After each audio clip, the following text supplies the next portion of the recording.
On faith in me. Wow, I never thought I'd be here, giving my last speech in YSG.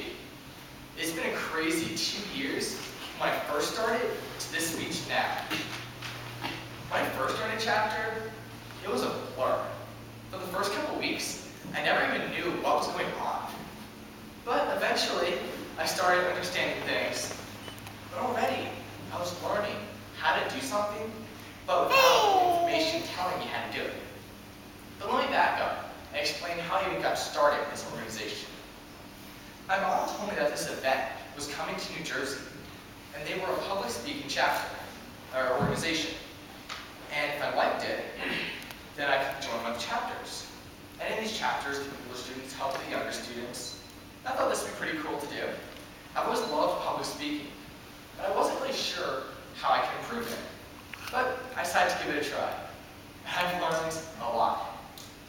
The conference was a blast. I had a great time, and I was interested in joining a chapter. So my mom introduced me to the chapter, New Jersey chapter leader, and I met her. Then later I emailed her saying I was interested. And she told me that they met in Metuchen on Thursdays from 4 to 5:30. And I found out that Metuchen is a bit of a drive away. And I have karate on Thursday nights. But fortunately, that wasn't a deal breaker, and I was still able to do both. This organization that I joined is called ICC, which stands for the Institute for Cultural Communicators. Their goal is to train young people to be able to communicate well, so that we can go out in our communities and have an impact for Christ. They have a program, which you've probably heard about and already mentioned, called YSG, which stands for the Young Speakers Guild. If you haven't noticed, ICC really likes their acronyms. Like, there's lots of them. And they have a 6-step approach to public speaking. They've made a formula for it called P cubed plus R cubed equals YSG.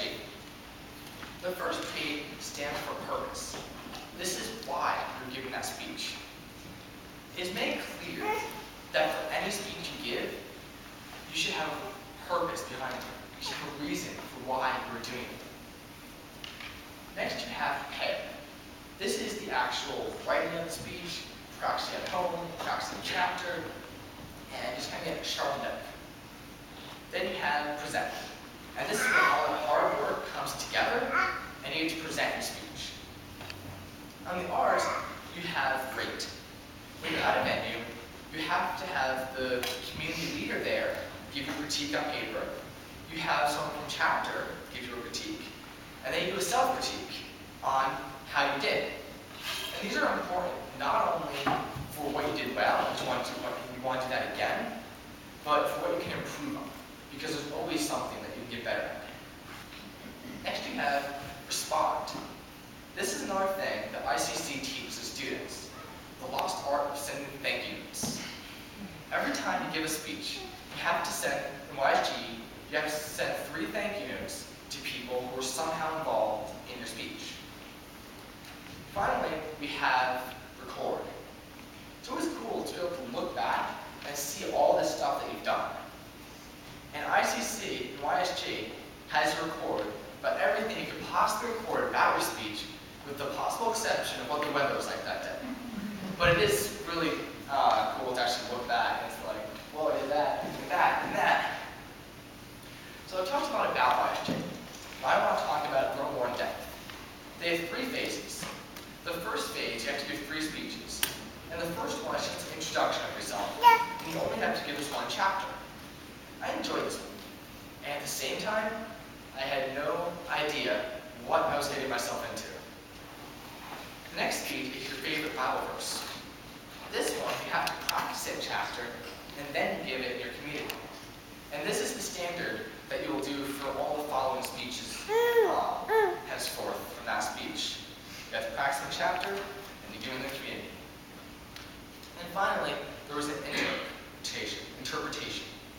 And that is when you take something that you did not write, and you cut it down to within your time limit, and then you bring it to life in a speech. Now I want to give you an example of one. It's called Something from Nothing, and it was written by Phoebe Gilman. Joseph was a baby. His grandfather made him wonderful blanket to keep him warm and cozy and to chase away bad dreams. But as Joseph grew older, the wonderful blanket grew older too. One day his mother said to him, "Joseph, look at your blanket. It's frazzled, worn, it's unsightly, it's torn. It's time to throw it out." "Grandpa can fix it," Joseph said. Joseph's grandfather took the blanket, turned it round and round. He said, as the scissors went snip, snip, snip, and as the needle flew in and out, in and out. There's just enough material here to make a wonderful coat. Joseph put on the wonderful coat and went outside to play. But as Joseph grew older, the wonderful coat grew older too. One day his mother said to him, "Joseph, look at your coat. It's unsightly, it's worn, it's shrunk and small, it doesn't fit you at all. It's time, just throw it out." As you can see, you can have a lot of fun with terms. Phase 2. Talk about throwing someone off. In this phase, everything suddenly gets harder. It was as if they wanted you to work harder and learn more. And it worked too. The first speech you give is a speech to inform your audience.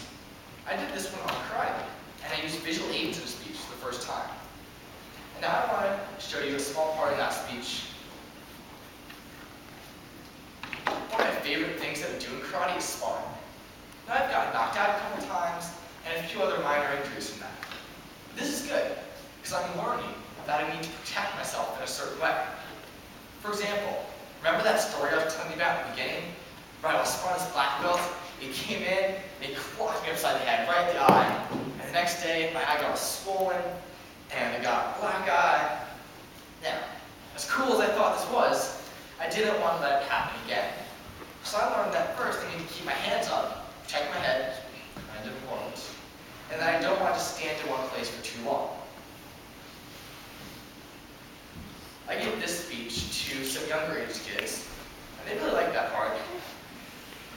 The next speech you do is a persuasive speech.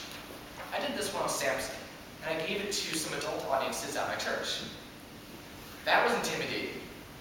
Giving a speech to someone who are far more experienced than you, and knew quite a lot about the topic you're speaking about, and trying to persuade them on it. That was quite the experience. Finally, you have another speech to delight your audience. I actually did another interpretation for this one. I used a Bible story that a friend of mine had adapted and kind of filled out the details in the story, and then I brought it to life in my speech. Now, I thought phase 2 was on. When I got to phase 3, my mind was blown by all the requirements in it. This is where I learned one of the most important things in YSG, perseverance. You have to have perseverance to finish YSG. The one certainty about it is that you cannot look at it as one big thing. If you do that, you will never be able to finish it. Think about it as a 1-pound hamburger. You can never eat that in one bite. Even I can't do that. You have to take it one bite at a time. And in YSG, the phases get harder, but the previous phases have kind of helped you get ready. And so looking back at those can really encourage you. Back to the burger analogy, when I was 10, even that 1 pounder was quite a mountain to climb. Now, it's no big deal. But even though it's no big deal, I still have to take it one bite at a time. And I know that that one bite at a time mentality will help me in almost anything I try to accomplish. Back to phase 3. The first speech you give is your personal testimony. This was amazing. I never thought I'd be able to write it. And once I started, God just gave me the right words to say. I think it came out pretty well. For this speech, you only have to give it once in the community, but then you give it twice in private conversation. Well, I was so excited about it that I think I ended up giving it half a dozen times, because I was just that enthralled about it. But it was cool. For the official one, I gave it to my Sunday school class. And let me tell you, I was so nervous that morning. I couldn't eat anything, my mouth was dry. Now, this might sound normal to you, because speaking in front of people can be nerve-wracking. Not for me. I rarely get nervous, And here I was going crazy. Right before the speech, I suddenly calmed down and went fantastically. Looking back, I can definitely see God working there. Because in my speech, I talked about trusting God for things. And here, I had to trust God to help me get through the speech and deliver it well. Because I definitely couldn't do it on my own. Now I'd like to give you a cool excerpt from that speech. This was right after I told my audience that my friend and I like fighting each other with weapons made out of PVC pipes, and we like wrestling each other to submission, so trying to choke each other out, or do arm bars, and a few other things. You're probably wondering why we're friends at all, if all we do is try to beat each other up. Well, it runs a little deeper than that. First, we like doing this, but also, this is right in line with my life verse. You're probably wondering where in the Bible it talks about beating up your friends. Well, it's there, sort of. But it does have Proverbs 27:17, which says, "As iron sharpens iron, so a man sharpens another." The next speech was a current event speech. I had a lot of trouble with this one. First, coming up with a topic, I decided on several topics, and then I discarded several topics.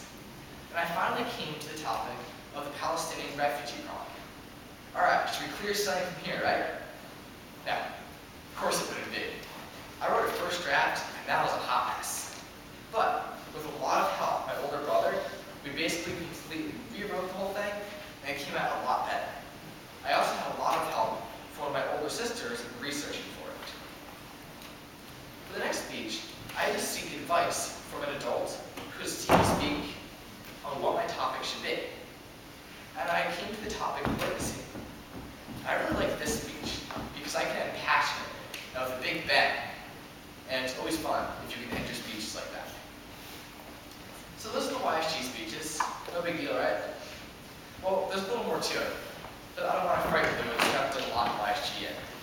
But want to know what those secret elements are? Afterwards, I'd love to talk to you more about it. In preparation for my current event speech, I had to study Acts 17 a little bit and how Paul handled things there. And I picked out two main things from it. The first one was analyze your audience.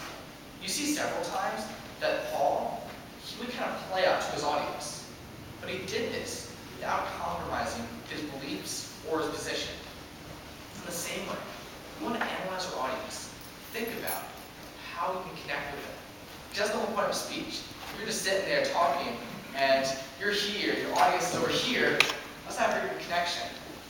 So you analyze your audience, you understand them, and understand how you can best connect with them. The other thing I learned from Paul was that we should not only share our faith, but we should train others to be able to share their faith.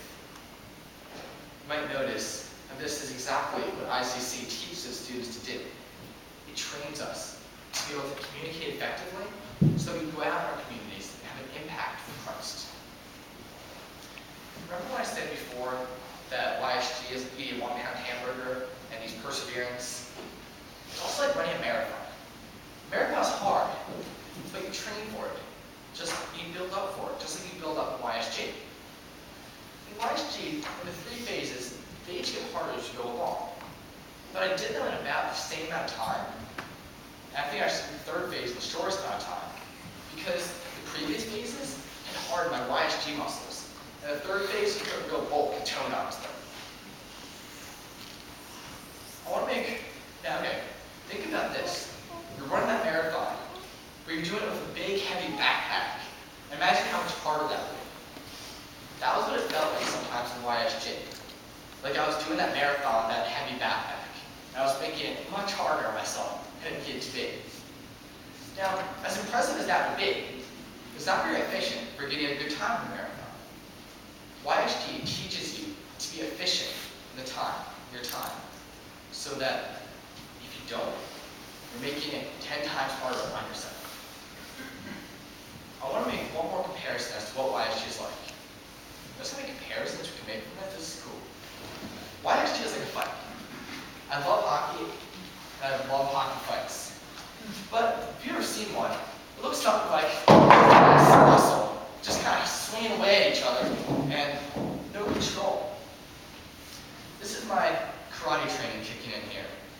Because in karate, you practice stepping off to the side, coming back in, having control, targeting specific spots. Again, with the efficiency. Now, you can do it like the hockey fight, and you might get land a couple of big blows, but all it's going to do is exhaust you, and you still may or may not have won the fight. But if you do it like the karate fighter, then you will have fought with a distinct plan and purpose, and you probably won.